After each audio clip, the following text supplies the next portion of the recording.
very hard. Now Steve is getting up there with the leaders as we see Rick Mears being pursued by Mario Andretti around the outside, slower traffic. Taking advantage of the slower car.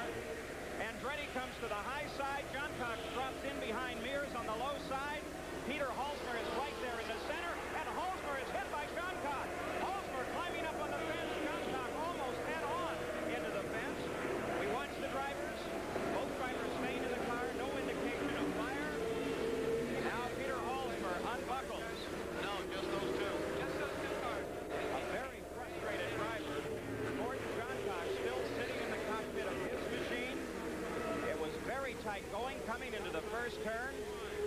John Cox now climbs out, so apparently both drivers are all right, though both of them are shaken up.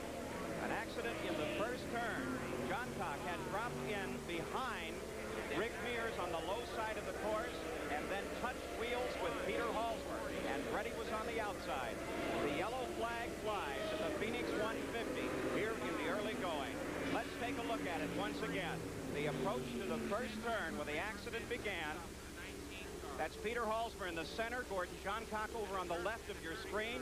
John Cox loses the back end just slightly, and then his right front touches the left rear of Peter Halsmer and sends Halsmer into the air. John Cox goes straight up into the fence while Halsmer climbs it. Halsmer was very lucky that he did not go over.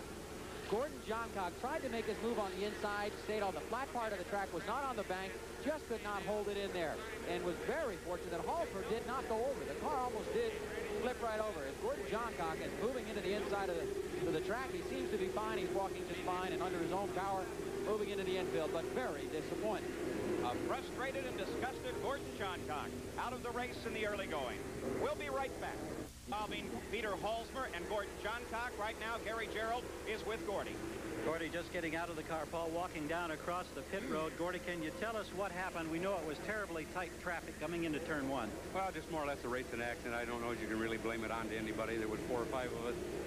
Mario and Rick and myself were all running for the lead, and we come into number 1 corner, and we had 2 or 3 slow cars, and we all got mixed up together, and I tried to go underneath a slow car, and he came down, and I got sideways, and see that I was going to spin. I had to straighten it up, and when I straightened it up, my right front bumped his left rear, and we just both went into the wall. We're pleased to see that you're all right. I know it's a very disappointing end to what had been, up until today, a terrific 1982 season. Thank you. Gordon John Cox out of the race, a 5-time winner now headed back for the pits. Gordon John Cox involved in that accident with Peter Halsmer. There's